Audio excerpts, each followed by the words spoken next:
And welcome to Talking the Gridiron Wild Card Edition here. I got Jimmy Pilato on with me, as always, wearing the crown. It will not be his forever, though. It's going to be making his way to his co-host here in a little bit. Just the messenger. But I feel like this is probably what the messengers did when they had to take jewelry back in the medieval times, flex on it, get a couple, bar maidens to go home with you on your journeys across. So why not? Listen to Far End of the Bench. You'll understand the significance of the crown and the belt if you listen to Far End of the Bench. That's the key. And Rev, he's probably never looked better with it. Rev, we've joined you. I think this is maybe your second or third time this year. It's great to have you on with the playoffs. Jimmy, I was hoping when I asked him, oh, nice, it'll be Sunday. We'll get his recap of the game. Well, now it's a preview with Rev with the Steelers. So we'll get to that on a Monday with him, talking his Steelers versus the Bills over here on Variety Sports Network. Like we said, appreciate anybody that's jumped in.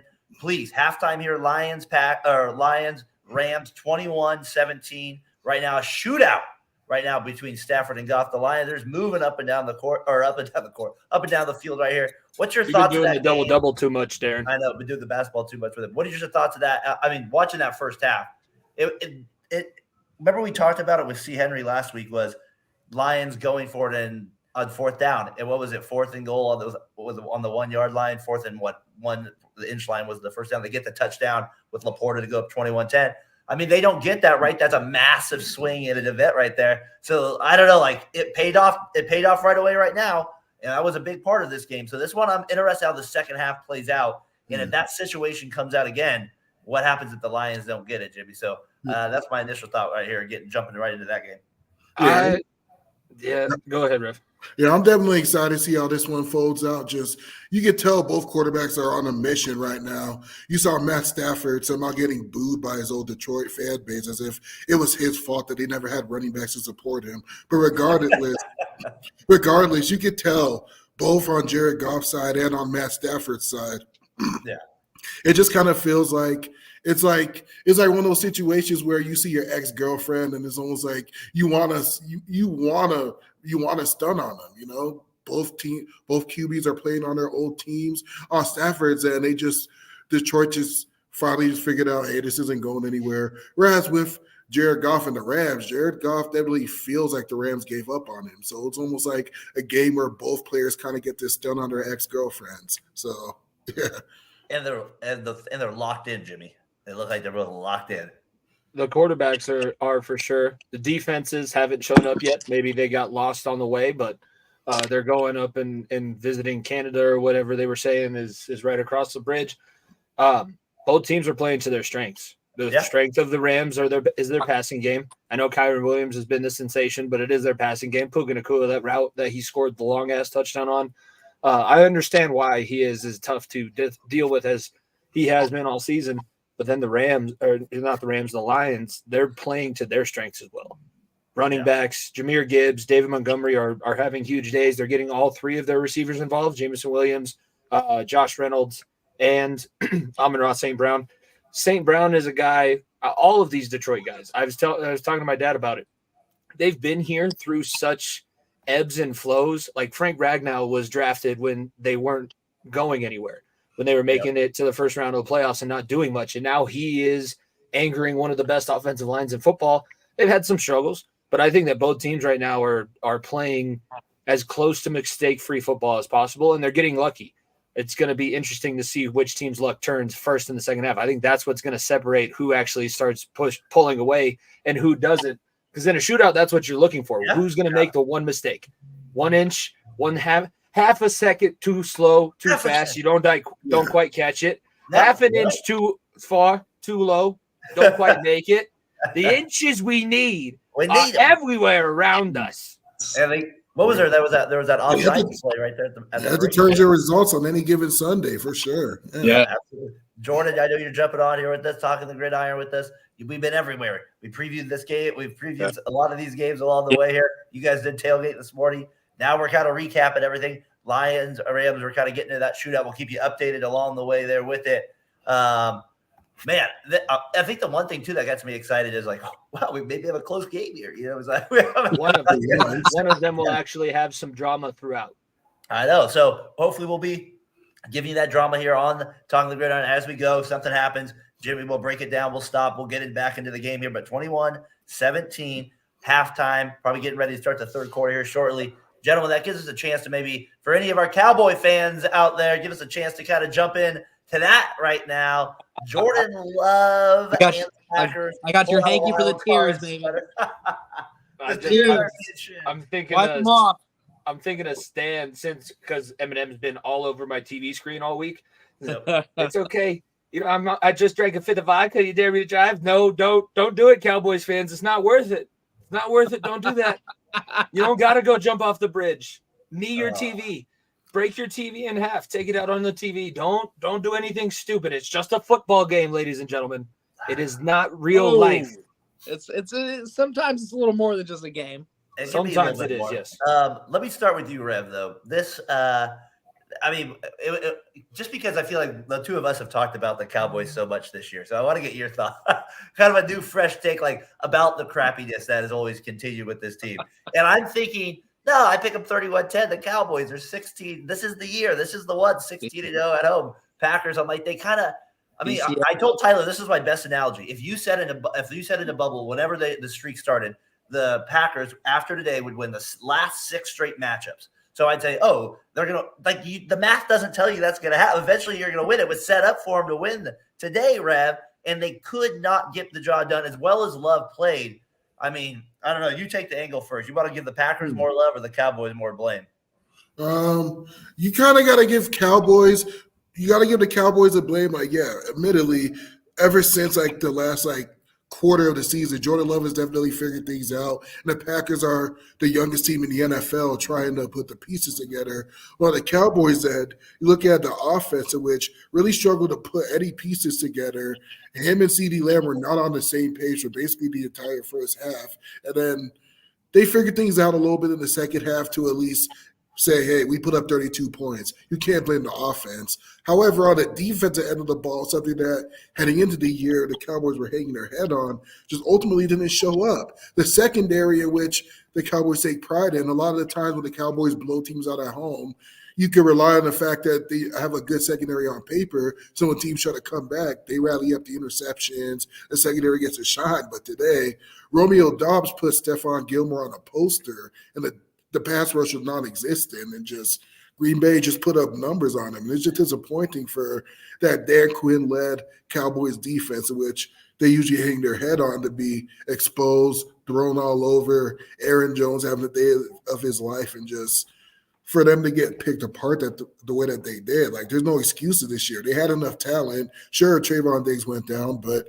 you got an all-pro defensive back on your, stepping up from the bench in Deron Bland. So they literally had no excuses. They're just as talented as they've ever been, 12-5 for 3 consecutive seasons, yet they still flop. And I have up on the screen right here just a little idea of the secondary play you're getting at moments in the game. What they call in the biz, booty butt naked open. That's a pretty wide lens there. And I see 2 Packers helmets. I don't even see a Cowboy helmet in the picture there. They're all along the sideline. See, right here. Yeah, they're all watching him run 50 yards downfield free. Right. Yeah, Luke Musgrave's in his own area code right now compared to everyone else. That's the play in Madden where you're like, I'm just so pissed. I'm getting beat all day. Engage 8. I'm going engage 8. I'm going. we're doing all that. Thank you. Yeah, exactly. Yeah, throw this one that far, and he did it. He didn't throw it as far as he needed to, but since Musgrave had nobody there, he literally stopped, did the outfielder. I got it. I got it. Look how you was I gotcha. on that play. First spit take of the night. That's great, Jordan. What do you got of that? What do you got? We'll get to Jimmy's takes on it. What did you think of the game here with Cowboys or Packers? Which one gives a little bit more of the love or hate for the Cowboys more on this one? I think it is 110% more on the Cowboys than it is the Packers. The Cowboys at home statistically told us, and I said the Cowboys were going to win this morning. So, they got me again this weekend. It's got to be that they looked unprepared. They looked like they weren't on the same page. They looked like they weren't taking things seriously. The offensive line looked like Swiss cheese. Dak didn't have a lot of time, but on the other side, the defense wasn't there. They still had Stephon Gilmore, which was an All-Pro. Even though the secondary had some injuries, but you really didn't see Micah Parsons come up big on tape. Nope. Yeah, he was quiet today. Nothing. The only thing I noticed was him kind of limping off there a little bit. Yeah. I did see that around the mid third quarter. I saw him kind of do the gimp, but at that point, I mean, they were still getting smoked. So yeah, Dan Quinn, for somebody that was kind of being discussed as maybe a replacement if they didn't win this game, I would almost take a second thought on that, whether it was preparation, game tape, or it's just kind of a mentality or a mental block or a curse. I put it 110% on the Cowboys. They look like a team that they forgot it was January. Apparently, they thought it was just like week one. Oh, we'll be all right. We'll be able to move on. But there is no tomorrow.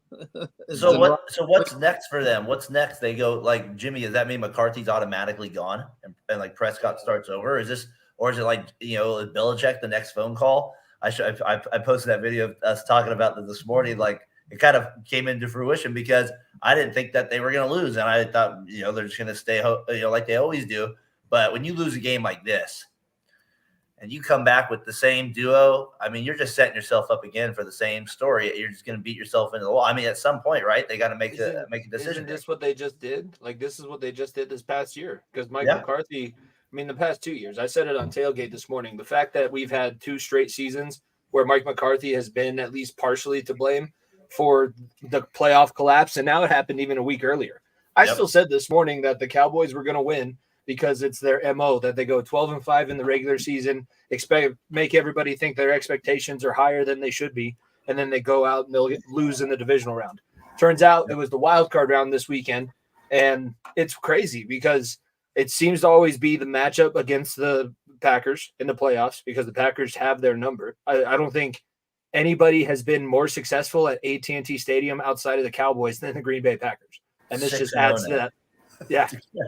Adds to that legacy, adds to the legacy of the franchise that they can just pick whatever quarterback and he'll turn them into whatever they need.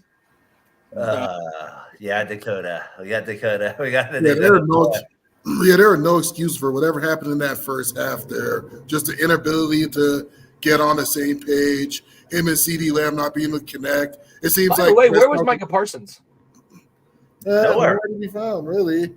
Hey, shout out to Zach Tom and whoever the left tackles who stepped in for David Bakhtiari because, they put the lockdowns on a pretty good pass rush. Yeah. Who knew a Zach Tom sighting tonight on the show? That's the offensive line knowledge we like there. 41 of 60.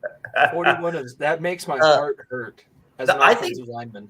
I feel like we talked about the Cowboys. Just put a little bow on this game here because we don't have as many to go into. So we'll kind of, as we get through the show here, we got just a little bit here, a little love. We've talked a little love to the Packers, but I mean, come on. I mean, Jimmy, we had them in the dead performance at our little game there. They were the only team that made the playoffs. Now they're advancing to the divisional round. I mean, my goodness, you get as tough a matchup as you want coming off a bye against the Niners, but still the way you beat down the number 2 seed with a young quarterback. And what was it? I saw what they have before the game, the youngest team since 1977 or the youngest Packers team. They're the youngest team in the NFL this year. So, I don't know, like they're gonna be like the Texans next year. It's like they're gonna be one of the hype teams in the NFC, right? Oh, they almost have to be. Yeah. I mean, regardless if they win or do what happens next week, they have to be because they're young, they have talent. They have cap space. They can do more in the off season. Could they be like the Bengals were a couple of years ago? Like, when you guys beat is that like going to be like, can they show that? That's the second person today that's made that comparison, and I still don't like it. It's killing me. You're killing me. Still don't like it. The only iffy situation is the fact that this is year 4 for Jordan Love. So, you can say that the cap is low, but ultimately there's options that they're going to have to figure out what Jordan Love is worth. Like, has he earned that? Has he earned that major QB money? Has he even earned a Daniel Jones contract? Like, they're going to have to go to the drawing board this year. Sorry, that's loud. You're right, because I'm like, in my head, that's as you were saying that, Rev, I was like, Daniel Jones just got paid. I'm pretty sure. That's like, I'm thinking they'll pay Love, but that's funny. No, go ahead. I think a much better quarterback than Daniel Jones, so I think they're safer aspects. Some people have the ability to make plays off schedule. A lot of those throws that he made, they were very good throws, and they weren't. He had pressure in his face. He had somebody bearing down on him. He was able to stand in there, he has zero regard for his own body because he took a lot of shots today. Like standing in there as long as it takes. I just don't know. I want to give them as much credit as they deserve because they deserve it. And shout out Jair Alexander, because when you talk as much shit and behave the way that he does, you have to be able to back it up. That interception, I don't know what. I would like to know what Dak was looking at in the first half.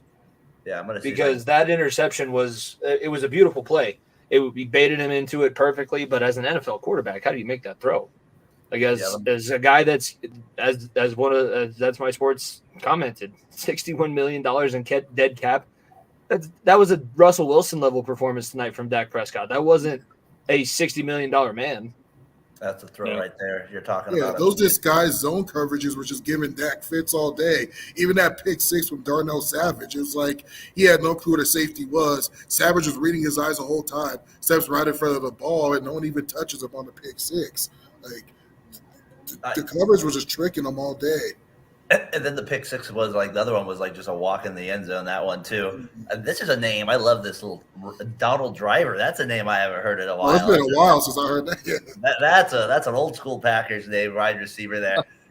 He was a beast. Isn't that the guy in the broken leg Matt PS? Oh, that was Greg Jennings. Oh, okay. I forget how many actually decent receivers the Packers have had. The Packers receiver that always stood out to me first, just because it was Antonio Freeman, just because of it was always that Monday night game where like catch. Freeman. They had Javon Walker for those years. Javon Walker, Jennings, right? Jordy Nelson. Year when he took the kick return back and he did like a little half flip and then landed on his feet and took it in the end zone, kind of Jerome Simpson-esque. That's what caught my eye on Jennings. Yeah, Driver, good call there. That's my sports with it. So Packers, they move on to play. Well, we'll get into the divisional previews. You'll see our mugs on the next week on that. We'll get to maybe that a little bit here at the end with it. But so they get to play the Niners. Whatever at this point for them, I think that's another classics tight end there. Bubba Franks, that one out there. Bubba, was it Bubba tight end there? Bubba Franks. Bubba Franks was the other tight end besides Jermichael Finley in that. Who was the guy that John Madden loved? The defensive tackle. It was like next to Reggie White, Gilbert Brown. DJ Raji. Okay, yeah. You guys were going older than I was. I was thinking like Gilbert Brown. I think he had like the face mask. He was like huge. Yeah, that was him. Yeah. He was a classic guy there on it. All right, so what do I'm checking in on the Rams. I want to keep people updated on that as we move along. Jimmy, I got it 21-17 still. It is still 21-17. The Lions have the ball and they're driving because Amon-Ra St. Brown is on a mission. Yep, they're in LA territory now. St. Brown just got a first down, so. Well, we talked about that Lions offense being able to out physical the Rams, right, Jordan? And that maybe it's happened a little bit. We did a little bit, but right now, I mean, the Lions look like the more physical team right now, both on the ground and in the air. So, they're impressing me. We always knew they were physical. I mean, both backs were close to 1,000 yards, but right now it's these receivers. Amon-Ra's catching these balls, and he's running angry.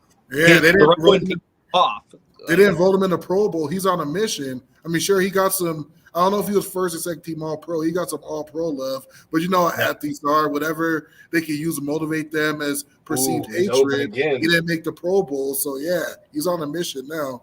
Oh man! Imagine this guy. Imagine this guy on any other team. I think didn't every team pass on him? Yeah, Josh Reynolds. We got drafted in round 6. Yeah, or round 5 or 6. I mean, it's crazy. Some of these guys. It was funny. I was looking whenever I listened to the guys' lineups when they announce them. You know, especially on Sunday night, like where they're from.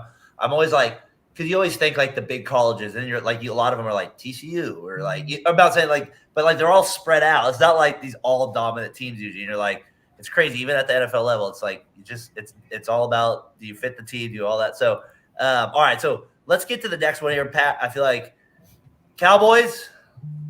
How about them? Good them boys. Yeah. Well, how about them? We'll give you a little tip of the cap. Add to the tally of however many Cowboys fans got Super Bowl champion tattoos. Jimmy, if I add it to the list. If I had Smith's gonna have material all week.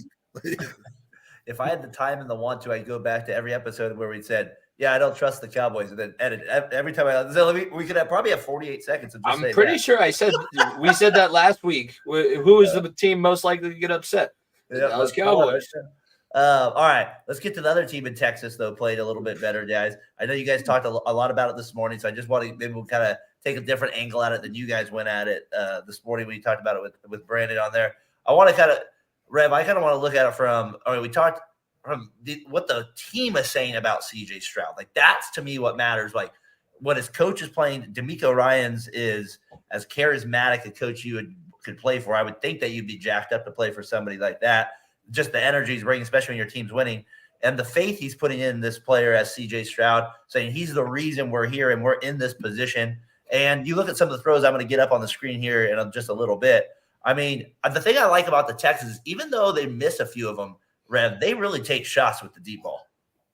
Yeah, I love the fact that they trust him so much. And you look into how things were going heading into this year, you're thinking, okay, maybe Tank Dell could turn out because, well, he looked good like during the Senior Bowl and things like that. He gets injured, so that's another blow. You got Robert Woods, who's starting to get a little older, Noah Brown, who was a guy they just picked up from the Cowboys, John Mechie coming off from, I forgot what type of cancer he had that kept him out from last season, and then Nico Collins, who never quite lived up to his potential yet.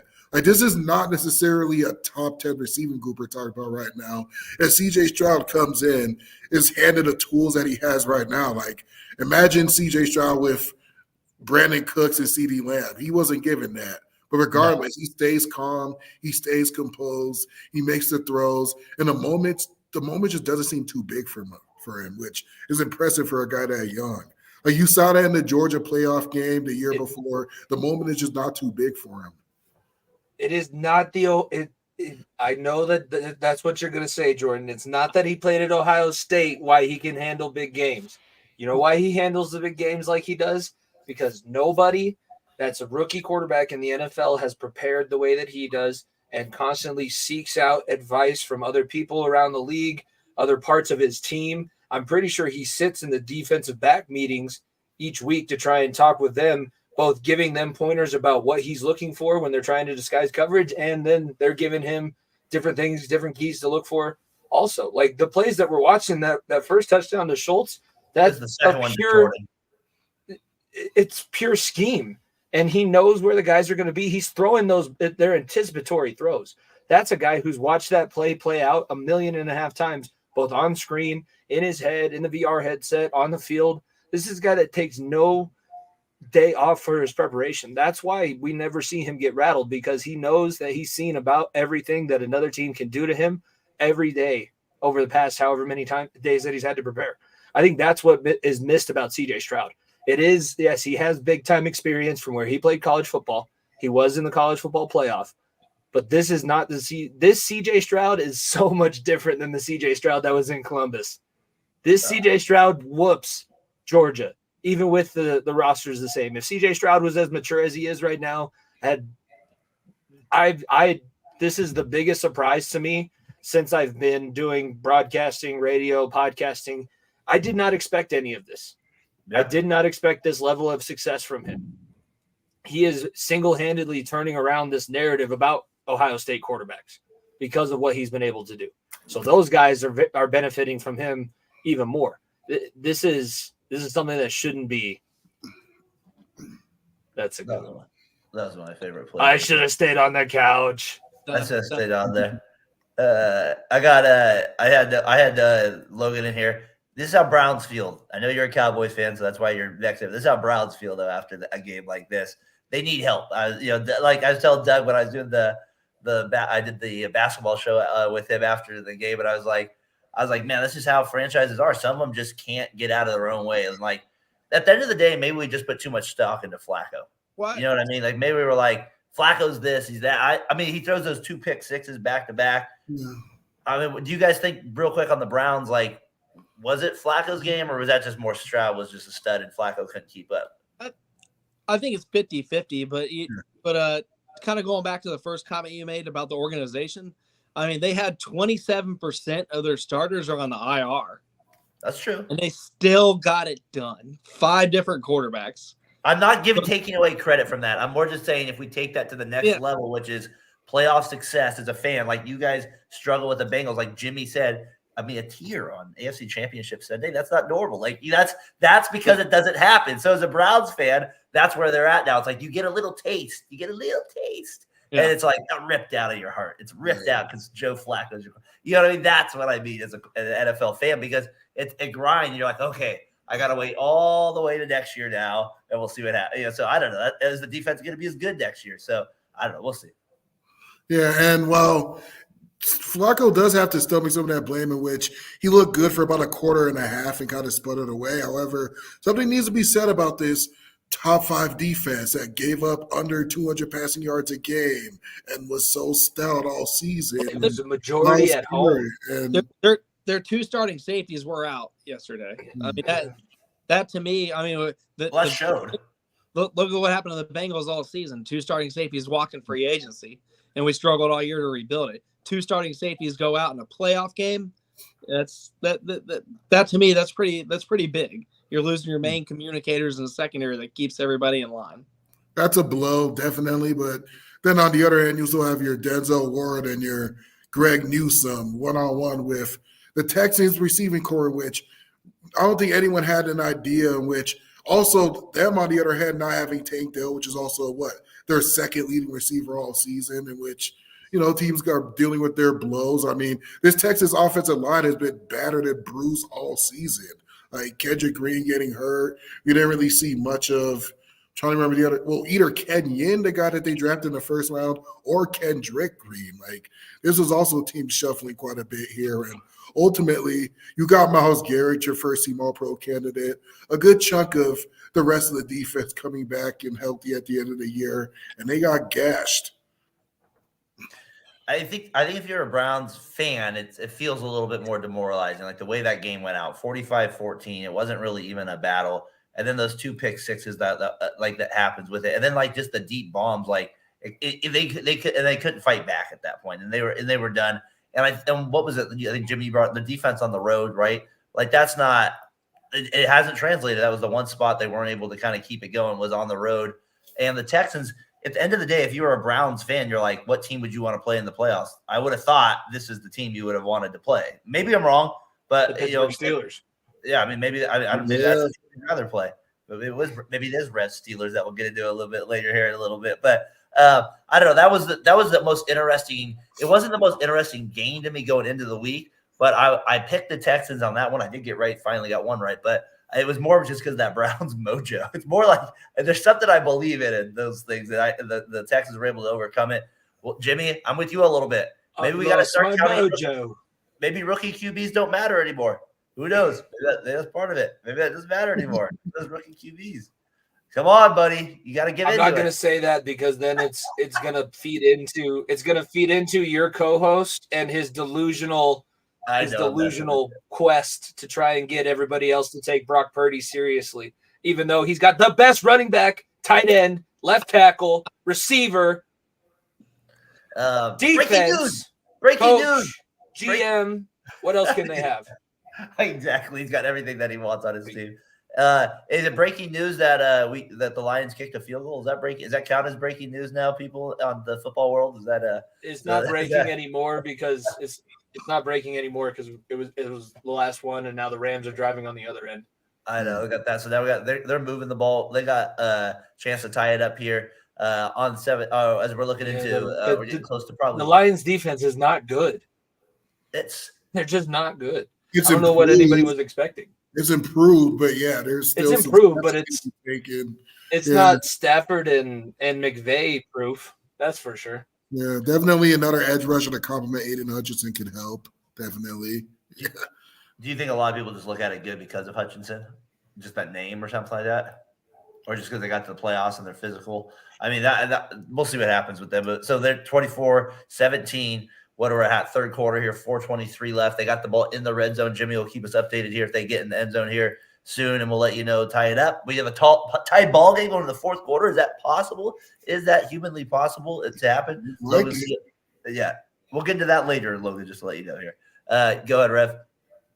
Oh no, I'll just say it looks like it. I don't got nothing. Yeah, no, I got you on that. All right, so we talked that. All right, I've never out here 40. It got as cold as 45 degrees out here in Northern California where I live. But around the rest of the country, it sounds like We're in single digits over here. but around the rest of the country, it sounds like it was hell. And so it was -5 when we had the other night there where we had our guy, everybody like just freezing out there in Kansas City. It kind of just felt like all the cards, like any worst case scenario for the Dolphins could have happened, right? Everybody going down with injuries. Oh yeah, we're also going to throw. You can't even have a Teddy Bruschi in the stadium at you. Like nothing can happen at the game there, and they still get the win there. The Chiefs look great. Jimmy, what do you make of a game like this where it just felt like these games are weird to me where it's like the Dolphins had it felt like no chance because of the weather situation a little bit. Maybe I'm wrong. Maybe the Dolphins need to show up a little bit more. But what did you make of it? There's nothing. I mean, the weather made it. I feel like all the weather did was slow the Chiefs down a little bit more, even though they still kind of boat raced them and beat them by almost 20. Yeah. This was the same team. This was the same team that we've seen over the years. Like last year, the excuse was we had a backup quarterback. I said that this morning too. This year, what's the excuse going to be? You have the quarterback that you tried to build around. You have the coach that you brought in to help and whisper to this quarterback. And he's funny. He's funny. He's nice. He's trying to be all this kind of stuff, but it doesn't translate. And it didn't translate. They were fraudulent. You did not beat more than one team with a winning record. Okay. How did we ever expect them to be successful in the playoffs when you can't even do that? You had the Bills trying to hand you the division. I remember after watching Buffalo get destroyed by the Bengals, I was like, well, now that we know that the Dolphins are going to win the AFC East because the Bills absolutely suck. And what happened? Oh, you lost it to them in the last week. And I'm with you on that. I feel real quick here. Shout out my wife. Yes, hello, kids. If you're out there watching, I appreciate you. Douglas, if you're out there, too. Frank, run back on defense. Remember that was what we said yesterday. Derek, run back. Xavier, stop fouling people. That's what he. That's Coach Daren. Hey, they give you 5 for a reason. Hello. They give you 5 of those fouls for a reason. You're supposed to use them. You don't get to take them home with you. I appreciate exactly. That's what I told him. He got 4, so he stayed in the game. I didn't take him out for a lot, but that happened. So that's what happens in second grade basketball. Field goal by the Rams, 24-20. Looks like Matt Stafford looked a little shaken up for a second on the bench, but I don't know if it's he got lit was that Stafford's finger from earlier? Because that one was he just took a shot to the ribs as he was also getting sacked by Hutchinson. He got hit by Hutchinson. It wasn't a sack, but he got hit. Yeah, that's what I meant. Now he got hit pretty good. All right, he'll be back. Jordan, real quick, is this more the Chiefs are back or the Dolphins were more frauds? At 110%, I said it this morning. The Dolphins were frauds. Okay, so just 100% frauds. All right. I'm gonna retread Jimmy a little bit because one win over 500. Your coach is a locker room guy, not very serious, and it kind of showed in this playoff game. So many times they were in third down situations. Offensive line penalty after penalty, pre-snap error after pre-snap error. They just put themselves behind the chains all night. They looked totally out of sync. They really didn't change the playbook that much. We're throwing passes east to west with defenders clearly not being fooled. McDuffie's right there about every time. Just totally looked undisciplined. Totally didn't look ready. We can say, home field advantage, but at -30 degrees, both quarterbacks are playing in the same thing, and both quarterbacks had totally different results. And to me, that came down to coaching and exactly what we saw Miami do all year. I think we got fantasized in the game. They scored 60-plus points. They had 70. Speed. We were all excited. It was the Broncos. Look at and, I hate the Broncos. I want to make sure it was 70. We were fooled. They pulled the blinds on people. They gave us snake oil all season long, and a lot of people not putting out. But I still think Kansas City's going to struggle, but it's more on Miami. Kansas City have some swagger going into it. They did show some toughness, but in my opinion, Miami was 100% frauds. Is no Jay Fiedler. Yes, go ahead, Rev. Yeah, and before the game, basically what Kansas City did was go over to Isaiah Pacheco and say, well, it's going to be a negative. This is your game, Isaiah Pacheco. Just run loose like the angry, wild man pinball of a running back you are and just run all over these boys. And that's exactly what he did here. Like, man, Miami at times you just saw defensive players kind of going around blocks kind of timidly, arm tackling and stuff like that. And you're not going to survive trying to arm tackle a guy who runs with the intensity of Isaiah Pacheco. And basically, KC ran all over them. Something that you got to be encouraged if you're a KC fan is the fact that the offense was moving the ball, and it wasn't necessarily because of Travis Kelce being the main kind of go-to guy. It was really a big game from Rashee Rice and Isaiah Pacheco, kind of your second and third in command. And they stepped up after a kind of pedestrian game from Travis Kelce. I want to get some of the comments here. We'll get back to that real quick with it. As Rev, I have it up on the screen just for people to know that. Just real quick, the chip play of the helmet coming off. I'm not sure if you guys have ever experienced that in the cold out there. Shit, damn it. Really? It's the same thing when Nike saw Zion almost blow his knee in their shoes. Like, damn it.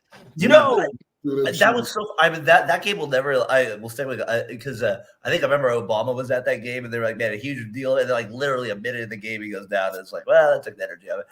They were all excited about the president being there. And it's like, nope, that's not happening. All right, hey, we got a couple comments here. Like I said, I like this one, the Jay Fielder. If you're an old school Raiders, got there. How about them Packers? Josh Edwards, my guy on 7th inning stretch, and the Lions. I know you picked the Packers. I know you got it right. I'm sorry, I got that. I didn't get that one. Stafford's hurt. Looks like he's in the blue tent. Maybe we'll keep you updated on that one. Maybe he's back here. We still got 24-20 there. And then we got your guy here. Maybe Nico wouldn't be poetic because Stafford did come back and win on it. Yes, it would be poetic. I'm also interacting with the chat. All right, let me go. If that's you with it, then I like that comment, Jimmy, because that would be very poetic. I do believe in those things with it. I wish it was a separated shoulder because that was where the Stafford story started to be really a thing. But broken ribs work just fine. The legend of Matt Stafford. Is that as a cold weather person? If somebody's played football, does that I guess my question to you guys, you guys grew up in it in Denver. Jordan, I'm assuming where in Ohio gets cold out there too. It's very cold out there.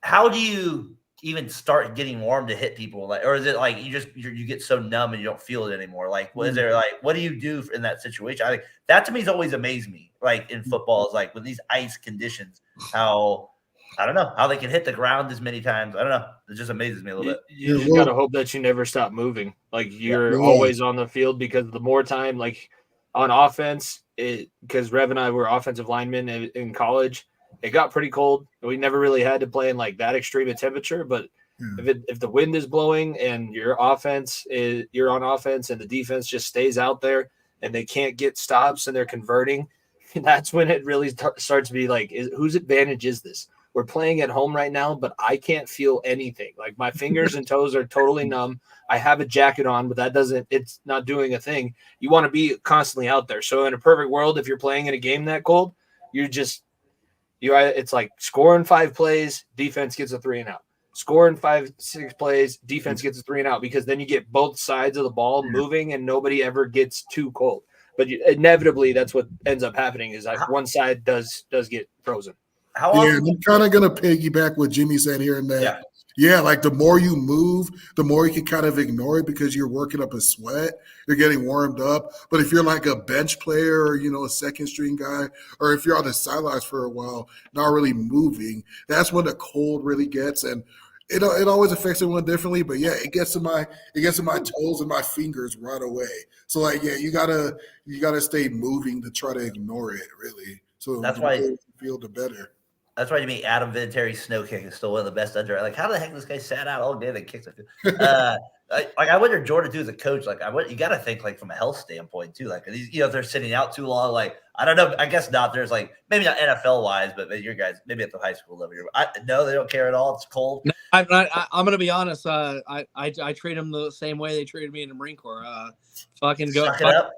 Suck it up. You're Suck here. It up, Buttercup. Suck it up, Buttercup. Especially if we're playing games late in the season that are meaningful and they're that old, you're there for a fucking reason. So and I'm sure both these gentlemen can agree with me. You're there for a reason. You want to keep them moving. I never had guys stay stagnant. Always cared about their feet. Always checking on each other, stuff like that in nature. Do a push-up, man. Do a push-up. Warm up. Seriously, do some burpees. Run a mile. Jump in place, run in place, do something like or go the Mark Schlereth technique and piss yourself because it is warm. That's true. Or you really gotta reach down in that area. Just put your hand in your pants, basically. Just make sure your hands stay warm. Like that's the Tim Brown ball. That's our I'm smuggling some ice cubes. Why are your legs shaking? My fingers froze my balls together. Yeah, man, natural warmth down there, man. Hand warmers in your socks and put in your again. That's great. I mean, that did not look comfortable to play in there with it. Hana, just tell the kids earmuffs. Remember that. If somebody cut, you just got to say earmuffs. That's it's all you say. I'm not a role model. This is not my role model position. All right, hey, so Chiefs get that win there. Yeah. So they move on. We'll see where tomorrow goes with the Bills game there. See where they end up getting the matchup with. Wentz to the rescue. Yes, your boy Wentz. Oh yeah, the Red Bomber. The Red Bomber is in right now. Is he actually at 24-20? We're getting started the fourth quarter here. 4:53 left in it. It's a Lions ball right now. Looks like it's going to get to. It's Lions. I'm pretty sure it's a Lions ball. They're coming back now on my stream. So, yeah, I like my favorite coach in bundle is always Bill Belichick there. All right, hey, give me one of this question of the week. Row one, Brand here one. Just give me quick. Come to your mind with it. Rev, if I say favorite wild card memory from the past, is there like a game or something that sticks out in your mind right away? Well, right away is going to be what that's going to make Jimmy shake his head. I'm thinking about that Bengals game in which it was kind of back and forth, but then like some shenanigans on Cincinnati's end, whether it's Vontaze Burfict losing his head and just doing what he instinctually does. Yeah, we're going to forget about Joey Porter. I was going to say Joey Porter started it. That's cool. I mean, there's definitely a give or take in there. You know, Pac-Man Jones is give and take. Pac-Man Jones is one of the more provocable people out there. We can't be defending Vontaze Burfict like this. We can't be defended. I can defend the team, but I'm not defending Vontaze. Vontaze was like step one. Step two. I've met Vontaze in person. I'll defend him to the end. That was bad. He's just a dirty. He played really dirty. Really dirty. If Jeremy Hill doesn't fumble the ball, we're not in that situation. Period. There's a lot of things that we could have done to not be in that. Jordan, you don't know my story with this game. I ran my mouth so much before because that was the year that we started 15-0. So I was like, "Oh, we're good. We get the monkey off our back against the Steelers," and everybody in my 4,000 person high school knew that we were who I was cheering for that weekend. I nearly had to take a week off of school, like the first 4 days of that week. Yeah, both of those Tuck rule. Well, that was divisional. Brother, I took personal leave off in the Marine Corps to go to my first NFL game, and that was it. Man. You would talk about a meltdown. I feel your pain. That game was personal. I wasn't able to numb my pain at that point. I was only 17, but I do remember that like it was yesterday. How about the Denver Miracle? They got all right. That's my sports up here. Tebow, we got the Tucker. That was like Tebow's only good passing game. That was his only. Yeah, that was the engaging blitz. That was the all-out blitz that came back to bite me. Shannon cheers. Nothing was sweeter than getting on Twitter and saying Tebow time. Yeah, man. Rest in peace to Marius Thomas, man. Yeah. Okay, so here's the first one that jumps out at me is the Packers-Niners. But Owens. That's like as a kid, that was the first one over the middle. The 49ers radio guy is a legend. Yeah. I will give Tyler and Brian that their radio guys is really good. He's one of the guys that I've listened to before. He's the same guy that made the call for the big game, the famous lateral too, where they score at that big game. He's the same announcer for that. He was the same announcer for the Cal Bears as well. Oh yeah. I thought you were talking about the one where he goes, where Steve Young almost fell down. He's like, cuts it back again, and he gets away again. Minnesota Miracle, the Christian Ponder stands out in my mind. Oh, that's a good one right there. Yeah, that's a good wild card. I mean, obviously the first one I remember is my parents were looking for a house at the time. I was like, I think I was 9.5, and I was really, obviously I'm big into sports there. And like this guy had the game on the radio. I just remember like back then that was a big deal. 94. It kind of had a little walking radio. And he's like, yeah, the Oilers are up big on the Bills right now. And then of course the famous game where the Bills come back. Right. That one always sticks out man. as well. And then one more I have to get in. It goes back to the Niners just because obviously it's a Bear to do. It was the one with the Giants when they were up 38-14, and they couldn't snap a football on a field goal. And they could like the whole game. That was another one that kind of stands out to me as ones that were blown. So wild card. There's some good memories out there with some of these games. Yeah, I gotta put another one out there. I just remember that Beastquake run with Seattle versus New Orleans. Oh, no, that's just another one. Just the level of ferocity and him. Stiff Arby. I don't know if it was Darren Sharper or Roman Harper. I'm forgetting who it was. I'm hoping it was Darren Sharper. Yeah, I'm hoping it was Darren Sharper because obviously he's a scumbag. But either way, the way he just ragged on that safety and then did the hold my nuts, dive into the end zone. Legendary. Rev, a little positive for you. I do remember the Browns, Tommy Maddox over Holcomb and the Browns. That's one that stands out to me too. Wild card 2002 area. I remember Tommy Maddox people getting a wild card in there too. So there's a few of them with it. Hey, it came out earlier. Logan asked it earlier. Let's get into it now. We've had a lot of comments there. Appreciate people tuning in with it into the show here, talking the Gridiron playoff side. Well, we was talking about the coaches there with it, like Belichick and Harbaugh and Carroll. I guess my next question kind of is we kind of get to about the third and half, about close to the fourth quarter of the show here. Hall of Fame coaches, Belichick, they're available. Carroll's gone, Saban's gone. Are they all done coaching, or do you think is Belichick guaranteed to come back? Like, I don't know, Jimmy. Is he gonna come back? Is it guaranteed he comes back? Carroll sounds. I don't know if any of them are guaranteed to come back. Like, these are all some advanced gentlemen. They might want to, and I think there's going to be places that want them to come back.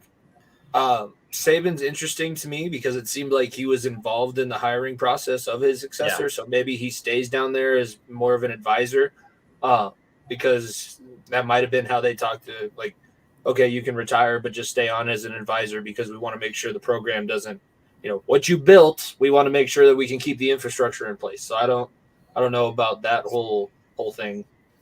I would say that they probably want to coach. It sounds like Carroll definitely wants to coach, and Belichick might be, if he gets the right situation, he might want to prove that he can win one without Brady. But honestly, out of those three names, I'm not really excited about. If I was a team that was in need of a coach, I wouldn't be looking for. I'm not trolling the aged out home for my next head coach. I'm not looking for the nursing home wing of Canton where I can find my next coach. Rev, I kind of think Carroll. It'd be interesting for me. I don't feel the same way about Belichick, but to me, it'd be kind of interesting if Carroll went back to college. Definitely a little bit, because Pete Carroll always kind of had like that. They kind of have, when you look at Nick Saban and his serious, strict, stern approach, Pete Carroll is always a lot more on the friendlier side, like a bit of a, I don't know if you want to call him a player's coach, but he was definitely a lot more rah. And that definitely appeals to more college people. However, I kind of get the feeling that, at least it's kind of being hinted that Carroll wants to stick around in Seattle and at least be around behind the scenes, if not a coach. I could definitely see Carroll and Belichick coming back. However, with Nick Saban, it just feels like over these last couple of years, you keep getting like these kind of like jabs and these pokes at the NIL system. And it's not that I don't think he can compete in the NIL era with Alabama, but you can definitely tell you kind of felt like sour grapes when you ever hear Nick Saban talking about the level playing field in the NCAA and how NIL is ruining the game and this and that. Like, I don't know if Saban comes back. Yeah, I think he's done. I agree with you on him. I just kind of found it funny that all three kind of hung up the hat like within 2 or 3 days. Maybe Carroll didn't choose to, as he said. Not enough football people were making the decisions there in the room. That's what he thought overall within. I mean, these guys are all in their 70s. They've been around a long time.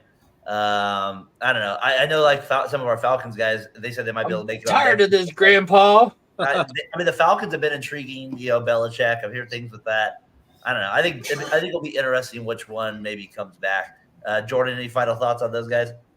I think out of the three that we're discussing, I definitely think Belichick comes back first. I think he has more of a chip on his shoulder because it was kind of a mutual parting ways. People are kind of questioning his legacy right now. So I at least personally, do NFL teams fish for it? 6 rings is hard to ignore, Tom Brady or not. Mac Jones didn't pan out quite like they thought they would. So that's not 100% on him from a coaching perspective and organization perspective. They haven't brought in the big free agents names that we're used to seeing. We're used to seeing the Randy Mosses and the Welkers and kind of so on and so forth. The Corey Dillons that they bring in. And we just the last couple of years we haven't seen that. No. So I definitely think that Belichick is going to have the more of the itch out of the 3 candidates, and I think definitely you look at places like Atlanta. I'm going to put Dallas on my mind, especially because I think it would be absurd if McCarthy came back. I think their defense. I don't think they hire in-house because of the performance. No. And Jerry Jones always likes to be in the headlines, so I think that's one of the first calls he makes. But I do think at least comes back. I think with the LA Chargers right now, that's another spot in which might tempt Belichick. I think in a situation in which you kind of have your established quarterback, but you might want a defensive-minded coach to fulfill whatever holes you have on the defensive end. And that sounds like where the Chargers are at right now, even though this season showed that they're maybe a little too dependent on stars and need more depth overall. It still is a team in which the quarterback situation seems set, and they need to fill some voids everywhere else. And Belichick could be a coach for that type of situation. I don't know if Belichick could build a rookie quarterback at this point. If you have a good quarterback established already, Belichick can kind of fill up some voids here and there. But just don't let him be a GM. Do not let him draft. No, do not. We've learned that. That is suicidal. That is a great. Do not let him be a GM at all. Yeah, don't let him draft Cole Strange in the first round again.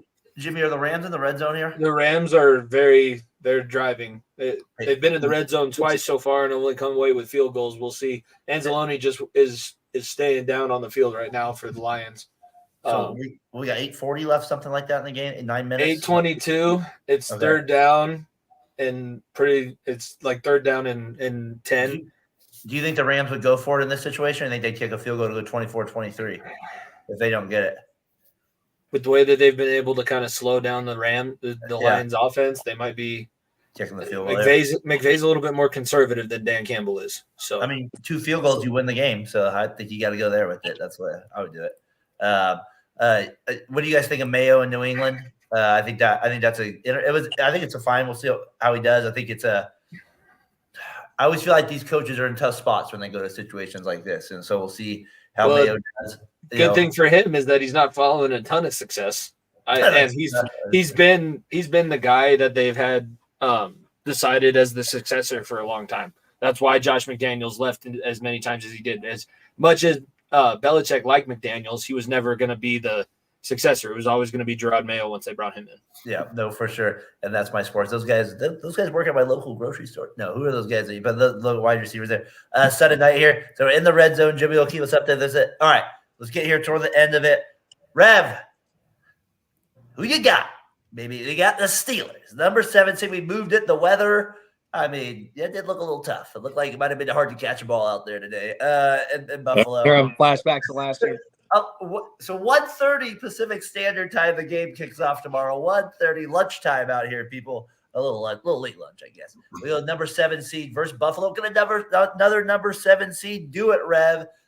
How do you feel about this game? I got Bills, Steelers, both came up late. They came up the last little runs here to finish the season. Buffalo, I'm a 10-point favorite. Rev, how you feeling about this game as a Steelers fan? There's definitely there are your brain picks, heart picks. However, even though I'm a Steelers fan and I'm going to be more inclined to go with my heart pick here, there's something here that makes things a little bit more valid when it comes to the chance of an upset here. When it comes to the Buffalo side of things, you hear the chat on Twitter every once in a while where people are wondering why don't they just play in a dome? Like they have this all time when it comes to freakish talents, one of the most freakishly talented quarterbacks ever to play the game. They've struggled to establish a running game. Like I like James Cook what he's done this year, but ever since Allen has really broken out since 2020, the running game has definitely been something that they haven't had consistent success in. And when you consider those things, you have to wonder, well, why haven't they built a dome? Why do they do this to themselves? Like their running game is not established enough to play in the climate that they play in. There's a little bit of weather there. Yeah. That doesn't look too tough right there. What are you talking about? At all. It's just a tornado. When you consider, I showed it to my wife. She's like, she's like, what is that? And she's like, is that the water out there? I was like, this is Buffalo Bills Stadium, right? That's snow. What is she talking? That's snow. Because for the video, because it looks like waves at the bottom of it with the water. It looks like water. Yeah, there's a foot of snow. Too much time on the West It Coast. was it's 45 degrees out here. I saw snowfall for the very first time last year. I haven't. I'm 39.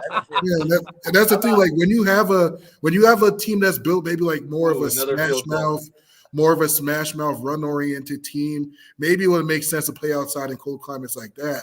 But when you have a high powered, high flying, pass heavy offense, but you're playing in those temperatures, like it's probably they should probably suggest at some point soon moving into a dome to make these easier for Josh Allen. And then you also have to consider the fact that he can be mistake prone because they rely on him to do so much, whether it's 60 degrees or -10 or whatever it is.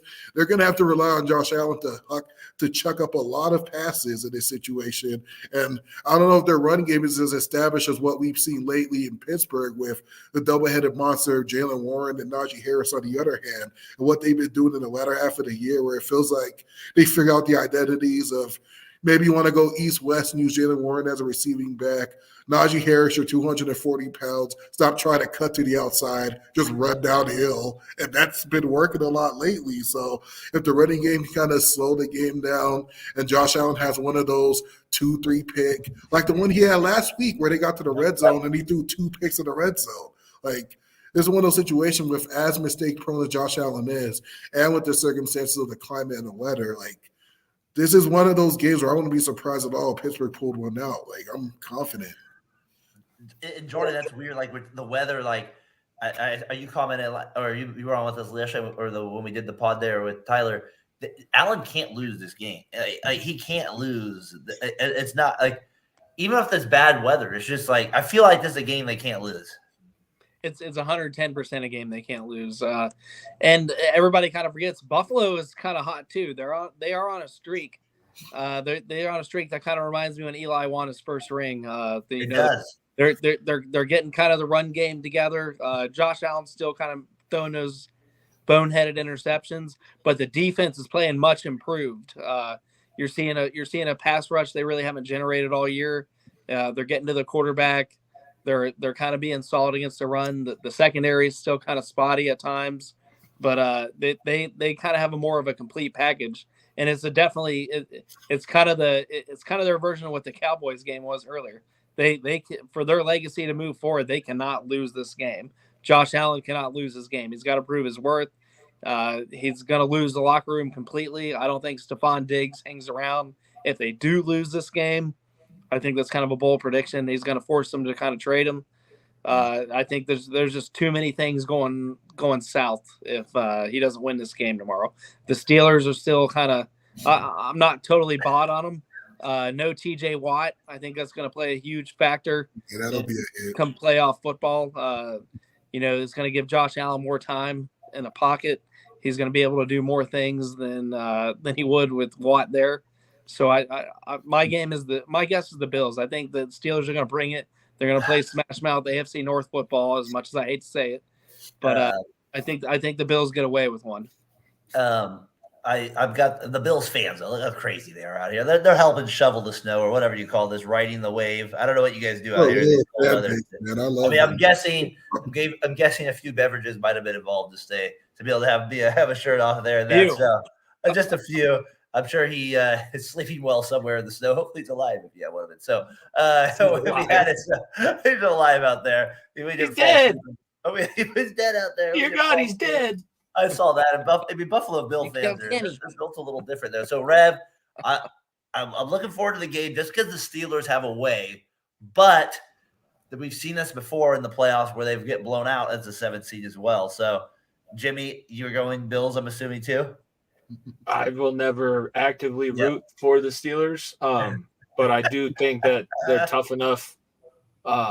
Obviously, like I can hate the Steelers, but I can also acknowledge what they are, and the reason why I hate them as much as I do is because they're successful, and it's hilarious because we were in Wyoming last weekend, and apparently my head coach, I forgot he's from like the Pennsylvania area, so he's a Steelers fan. Yeah. I was wearing Bengals sweatpants. He's like, "Oh, you're a Bengals fan?" And I was like, "Yeah, I hate. You can't hate the Steelers." I said, "I do hate the Steelers. I do." It's like, "What?" Because you always beat us. Oh, right. I just never really think about you guys. Yeah, I know. I got it. I got it. Thank you very much. We don't really think about it. Yeah, that. It's funny. Like that's how people feel me as a Raiders fan. Like, oh yeah, what? Yeah, exactly. We don't even worry about that out there. So this is an interesting game. Like I said, for me, 1:30 start out here, 2:30 Mountain Time, 4:30 Eastern Time start. You get the Bills and Steelers. We'll see what the weather's like there. 24-23 right now, and that Lions game got a little bit up here on the screen. Kind of we'll get that up there for you once in a while. Let's get to the under Monday night. It was supposed to be the only Monday night game. As we're getting to the end here, Eagles at Bucks. Eagles Brown is not going to be available for them as well. They're still a 3-point favorite. Jordan over the Bucks. You like the Eagles to pull this out still, or do you think the Bucks? I mean, it's not like they got into the playoffs great, 9-0 over the Panthers. So I mean, how do you kind of evaluate this one? I'm evaluating a pure locker room. The Eagles look like a mess. Jalen Hurts has said some choice words about his teammates in press conferences this year, unlike other years past. The coaching staff looks like they're often confused. Players look like they don't want to play. A lot of finger pointing, and usually winning kind of helps, but they're on a losing streak. And when it rains, it pours in professional sports. I don't see him getting it together. Jalen Hurts is kind of banged up. AJ Brown's not available. I know the Buccaneers win last week, 9-0 to the nobody Carolina Panthers. Didn't look pretty, but it was a divisional game, so I got to kind of keep that in the back of my mind. Those teams hate each other. They play each other twice a year. And when you're playing your own division, you kind of throw records out the window most of the time. So maybe they were just trying to play spoiler there and end on a high note in Carolina. But I give it to Baker Mayfield. He's having a phenomenal year numbers wise. He's not committing a lot of turnovers. Mike Evans is having a phenomenal year, kind of a bounce back year from last year. Godwin's healthy. We're kind of seeing that in the route tree that he's kind of running. He's being used in the screen game, being used in directional east to west. A lot of things that we didn't get to see early in the season because he came into the year banged up. I think they're hitting the strides at the right time. Do I think the Bucs go past the first round? No, but they definitely get past the Eagles. Wow, this is I think the Lions here, just real quick, I think they're gonna have a big 4th down play decision here. We'll see what they do here. Just as you're tuning in while you're watching us on Talking the Gridiron. We've had a lot of people tuning in the chat here. Appreciate you're coming in with it. A lot of people retweeting the show as well. Appreciate that on the X doing that. Jimmy, it's good takes there from Jordan. What do you make of it? I said at the beginning, I said during our show this week that it is the playoffs, so you could have a team that just flips the switch, not a team that goes the way that the Eagles did towards the end of the season. And I think the deciding factor was the Week 18 debacle. That was like they played their starters in that game so that they can get a little momentum going into the playoffs, and got starched by Tyrod Taylor. Yep. That's really the statement that I have to keep circling back to. I don't think Tampa Bay is very good, and I think this one could be there's been some ugly games so far this week. This one might be the ugliest of the ugly, because I don't think that either team is going to be all that successful, and it's going to be like 1 or 2 times where everything clicks on one play, and that's going to be the deciding factor. It might be like a 7-6 game. Like one team's able to score a touchdown, the other team kicks 2 field goals. That's it. That's supposed to be my primetime game. You're telling me I'm getting 7-6, 5-15? That's my primetime game? Yeah, that's my It's come not on. a very good matchup. I don't know what you. I mean, if I- anybody else in the NFC could have taken that spot, it would have been better. Rev, what do you make? You got the Eagles. You got the Eagles. You got it with the Bucks here. So the tricky part about picking this game is the fact that neither of these teams are really entering the game with good momentum. Obviously, with Philadelphia losing 5 of their last 6, and then the Buccaneers, the last 2 weeks of the season, losing to New Orleans, and then barely squeaking by against an abysmal Carolina team. So neither team necessarily has great momentum on one end of the ball. Philadelphia, that defense, it just kind of felt like they went stale and just got bad overnight, in which – you see the first half of the year, Jalen Carter is looking like a solid defensive rookie of the year candidate, looking real explosive. Pass rush is solid as it should be with Josh Sweat and Hassan Reddick, the guys that have a rotation. Second half comes around and it's like Darius Slay and James Bradbury just got old overnight. They can't cover to save their lives, which is a nightmare considering you're going up against Mike Evans and Chris Godwin on the other side, and this is the time in which the coverage has looked worse than it's ever been, despite the fact that they made a move for Kevin Byard. But seems like that hasn't really helped, if anything. And when you look at that, when you look at the overall matchups and think, what's the biggest mismatch on the entire game? It's the Tampa Bay's receivers versus Philadelphia secondary, which has really just looked shot over the last couple of weeks. Even Tyrod Taylor in the game they won was finding success in the second half. So I would like to say Philadelphia. However, Jalen Hurts, it just seems like this year compared to last year, like his progression as a quarterback has not been linear. It kind of feels like he's regressed. I like that. Yeah. If you feel like he's kind of regressed a little bit when it comes to like his ability to be your pocket quarterback. And how much of that do you think is on the coordinators changing? Oh, yeah, you definitely – both offensive and defensive coordinators changing, which seem to have affected him. And I would like to think that, like, this Philadelphia team, even without A.J. Brown playing, has too much talent to the point where I think if they could at least put things together and have, like, a B game on the offensive side of the ball, and then the defense do just enough to shut down the running game and give up a play here or there, they can squeak out an ugly matchup and perhaps lose in division. So I think Philadelphia, their offense kind of gathers it together enough to get a victory here. But I don't think they win another one past wild card. And it'll be interesting tomorrow, like with the Baker take. It'll be like I feel like if he gets a win tomorrow over the Eagles, that kind of elevates him to it. Not like a special level, but just a different way people I think look at him. Even with them struggling, I still think he gets a little love in the media. I don't know, a little bit more for a little bit here with it. All right, last part of the show here with it. I got it. Kyrie, what do you got? Kyrie Williams might be injured, but now Puka Nacua is going up the sideline. The Rams are going to probably take the lead on this drive. If I was a betting man, they're on the 40. They're on the 10. They started at the 4-yard line and they just made it all the way out to at least midfield. But the Lions cannot cover Puka Nacua. Okay, I see the play now. What's he got today? He's got 181 yards. All the yards. 181. He's just a beast. Hey, he might be this real quick. Then we'll get out of here. We can all watch the last 4 minutes of the show here, talking the gridiron with it. Game ball of the week. I got Jordan Love just because I just thought how confident he was in the game today. We talked about it enough, but he's my game ball for the week. Jimmy, you got maybe a game ball that you want to give? Just I know we still got a couple games tomorrow, but just somebody that maybe stood out to you. I'm gonna say I gave Jair Alexander a shout out already. I guess I'll go with I'll give a shout out to D'Amico Ryans because good call. He's just doing it. It's incredible what he's doing, and he's made the correct step every point that he needed to, giving the guys confidence, showing that they have full faith in their quarterback, and now like this is as juiced up as your team's gonna be. They could win. But he's done everything he can do, and I know that he's going to prepare and try and make sure their game plan's ready, but I feel like he's done everything right so far. So D'Amico Ryans gets a game ball because that was a huge win. Rev, game ball for you? I'm leaning towards a couple guys in Kansas City here. I was thinking I was thinking maybe Rashee Rice because he had need. 130 yards in the snow. However, I'm going to go on the defensive side of the ball here because they shut down an impressive Miami Dolphins offense. And as for that player of the game, I'm going to have to give it to George Karlaftis, who had 1.5 sacks and was really terrorizing that Miami backfield. So, yeah, I'm going to give it to the defense and give Karlaftis that player of the week.